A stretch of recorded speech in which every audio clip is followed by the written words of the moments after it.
The grass froze, the tips sharpening like blades. Not a single sound could be heard because time had continued on to infinity. His eyes glazed over, watching the clock stop ticking, watching the clouds move in circles, watching the slow and soft gusts of wind escaping his lips. His eyes flutter open and closed, and the pulse that thumps dully against his ribs no longer feels like his own. What happens when you're given all the time in the world? What do you do? What would you say, and what would you see, and what would you listen for?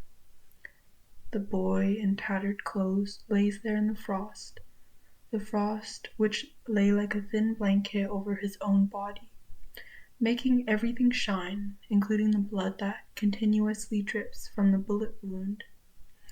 Summer was just about ending, and he relished the young sun that was angled towards his right. Not even the big, monstrous evergreens could hide him away from that sun. It's been so long since he's heard his name spoken, but it also hasn't. It was only a few days ago when his entire world was full of debris, blood, screams, anger, and fear. It was only a few days ago, but now that he's had all the time in the world, it seemed ages ago. The pain had gone.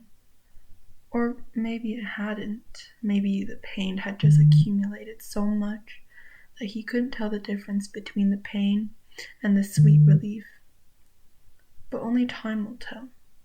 He stares at the piercingly blue sky, and in his periphery, the darkness that made his heart skip a beat and his organs churn was now covered in that shocking and beautiful whiteness.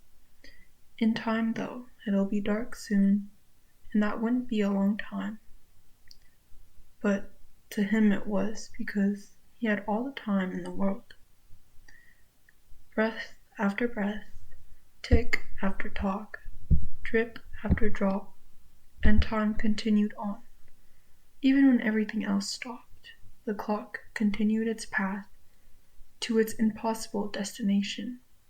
It continued on and on, waiting for the dark to fall and the light to come back. It waited for old breath to be replaced by new breath, waited for slowed pulses turning into quick and youthful ones. It waited for winter to come, and then it waited for spring to come. He had all the time in the world, laying there, frozen in time. Thank you.